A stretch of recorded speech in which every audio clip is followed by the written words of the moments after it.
pagi semuanya.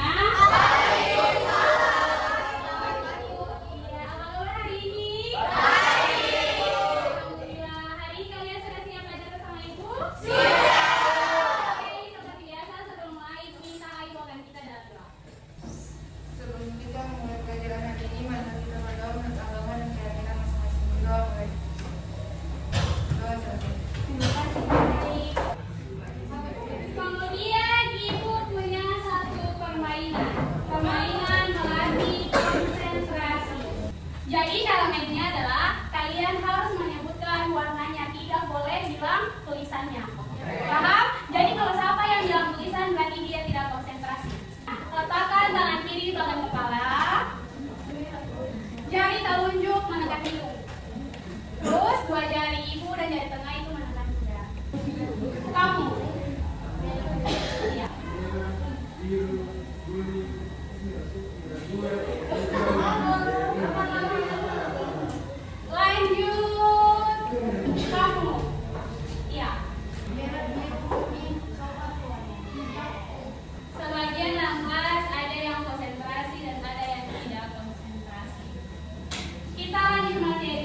Materi kita hari ini tentang pilihan karir setelah lulus SMA. Sebelum mulai, ibu punya satu ice breaking untuk kalian.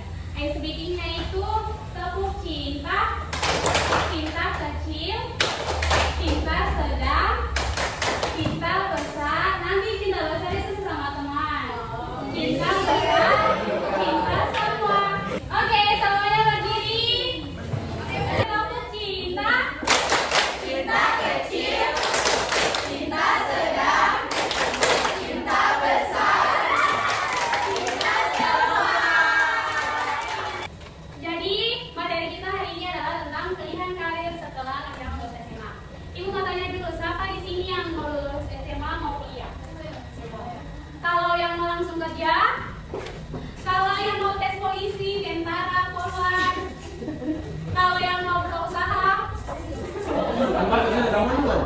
Nah, untuk itu kita akan bahas lebih lanjut mengenai 4 pilihan karir setelah lulus SMA. Yang terakhir, adakah yang mau lulus SMA langsung menikah?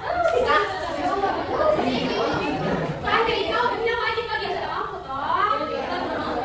Jadi kita ya. Pertama ada 4 alternatif pilihan karir.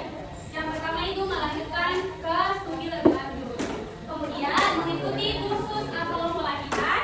Yang ketiga memasuki dunia kerja, dan yang terakhir itu membangun kehidupan berkeluarga.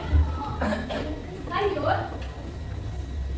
Nah, untuk yang pertama merencanakan kelanjutan studi ke pendidikan tinggi. Kebanyakan sekarang kalian ini kalau mau kuliah itu ikut pertama. Kita mau kuliah di sini juga, kita mau kuliah di kedokteran, kita mau kuliah di kesehatan. Karena dong melihat manfaat atau lebih dalamnya, tapi dong cuma lihat sekedar popularitasnya. Dia di kampus itu dia tren, anak-anaknya gaul keren. Nah, dia bilang bahwa perguruan tinggi yang tepat bukan berarti yang mahal dan terkenal. Namun yang sesuai dengan kalian punya minat, yang sesuai dengan kalian punya kemampuan akademis dan kondisi sosial ekonomi. Itu yang paling pertama dan yang paling terutama. Jangan paksa orang tua, mama kita sih mau itu mau kuliah di kesehatan saja. Tapi keadaan orang tua tidak mencukupi untuk hal tersebut. Ingat itu, perguruan tinggi yang tepat bukan berarti yang mahal dan terkenal. Oke, lanjut. Hal-hal yang harus diperhatikan untuk studi lanjut. Yang pertama itu status dan akreditas perguruan tingginya. Ada 2 jenis tuh, ada PTN dan ada PTS. PTN itu perguruan tinggi negeri dan PTS itu perguruan tinggi swasta. Kalau PTN di Ambon itu misalnya UNPATI. Kemudian ada Politeknik Negeri Ambon. Kemudian ada STIKES, ada STIA. STIA itu di Halong. Itu baru buka sejak beberapa tahun yang lalu. Kemudian terus ada jalur dan jenjang dan bentuk. Yang pertama itu ada jalur akademik, dan yang kedua itu ada jalur profesional. Jadi yang dimaksud itu jalur akademik itu berarti perguruan tinggi itu tentang kalian punya akademik, ada IPA, ada sains, ada mata pelajaran lainnya. Tapi kalau profesional itu malah kalian punya profesional, misalnya profesi kedokteran. Itu. Kemudian ada 5 bentuk universitas, ada institut, ada sekolah tinggi, ada akademika, dan ada politeknik. Nah, kemudian juga ada sistem penerimaan mahasiswa. Ada tes dan ada non-tes. Kalau tes itu biasanya yang kedekatan itu tes mandiri. Tapi kalau yang non-tes itu langsung rujukan dari sekolah. Jadi kalian ini harus belajar banyak-banyak, harus pintar, harus dengar-dengaran, supaya kalian punya kemampuan itu kalian bisa dapat kuliah gratis. Itu kuliah lewat jalur non-tes. Jadi sebelum tes lain, tinggal universitas datang ke sekolah, sekolah akan tunjuk, oh iya yang bisa kuliah di sini. Misalnya AI bisa kuliah di Bupati. Jadi yang pertama itu nilai-nilai yang dilihat itu matematika, sains. Jadi benar-benar belajar ya. Oke, yang kedua itu ada perguruan tinggi kedinasan. Itu dia punya biaya yang murah, bahkan ada juga yang gratis. Kemudian mahasiswa khususnya itu biasa dapat uang saku, biasa dapat kapasitas atau kepastian bekerja. Jadi kalau sekolah di situ kalau punya mau bekerja itu sudah ada. Itu misalnya akademi angkatan laut, akademi angkatan udara, akmil. Itu salah satu perguruan tinggi kedinasan yang menjadi kalian untuk bersekolah terus nanti kalau sudah dapat kerja yang pasti. Lanjut, beberapa pertimbangan dasar yang harus diperhatikan untuk kalian mau kuliah. Yang pertama itu fokus keinginan primer. Misalnya nih, kalian punya dua keinginan. Kita mau kuliah bahasa Inggris, tapi kita juga suka mau kuliah kimia. Itu kan kadang-kadang dari kalian temui tuh, tanya gini, kita mau ambil susah, kita tuh suka matematika, kita suka bahasa Inggris. Nah, kalian itu harus lihat dulu kebutuhan primer mana yang paling utama, mana yang prospek kerja itu paling tinggi ke depan. Karena kalau untuk yang paling tinggi itu ada bahasa Inggris, ada beta, kemudian ada penjas. Itu guru-guru atau peluang kerjanya itu tinggi atau besar. Kemudian fokus kalian punya bakat, fokus ke penjurusan bidang studi, dan yang terakhir itu fokus kemampuan atau finansial. Lihat keadaan keluarga. Nah, untuk kalau yang kedua mengikuti kursus atau pelatihan, di sini ada yang mengikuti TC. Setelah lulus SMA dia mengikuti kursus penjaminan. Mana mau ikut kursus apa? Ya? Pelatihan apa? Oh, mau di sekolah. Nah, itu salah satu contohnya. Jadi kursus adalah satuan pendidikan luar sekolah yang terdiri atas sekumpulan masyarakat yang memberikan pengetahuan. Jadi jangan kalian pikir bahwa ini kursus itu masih rendah dari perguruan tinggi. Kursus itu tidak sebanding dengan kuliah.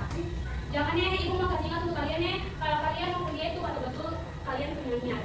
Jangan cuma dikurangin nama, biar kamu sama kuliah jadi sama kuliah. Ya boleh. Kemudian memasuki dunia kerja. Pekerjaan adalah sumber penghasilan, kesempatan mengembangkan diri, serta aktualisasi diri, di samping untuk berbakti kepada orang tua. Kemudian, di situ dibilang bahwa orang yang tidak mau bekerja adalah orang yang tidak menjunjung tinggi martabat diri sebagai manusia. Kenapa? Karena Tuhan yang Maha Esa itu memberikan kita punya wewenang untuk menguasai bumi. Betul nggak sih? Di dalam Islam, dalam agama apapun itu, Tuhan bilang bahwa kamu diberi kuasa untuk bekerja, untuk menguasai apapun yang ada di bumi. Nah, makanya kalau orang yang pemalas itu dia mencintai, dia punya identitas diri. Jadi sebagai pemalas. Yang berikut. Nah, kalau bekerja itu ada beberapa tes. Tesnya itu ada tes seleksi administrasi. Biasa dengan orang bilang mau pilih di SKCK, NPWP, terus CV. Kemudian ada seleksi akademis, ada psikotes, ada tes wawancara, dan seleksi kesehatan. Lanjut. Nah, yang terakhir, opsi terakhir yang memasuki kehidupan berkeluarga. Siapa yang mau menikah? Ayo, siapa mau menikah toh? Kan tadi aku bilang, menikah itu punya wajib bagian? Mampu. Nah, karena ketika kita memutuskan menikah berarti kita harus siap bertanggung jawab. Apalagi laki-laki, jangan cuma mau menikahi orang anak perempuan tapi yang terlantar. Aduh, saya makan saya gak baik. Istri kurang listrik. Kemudian, karena lingkungan keluarga itu akan menuntut kita bertanggung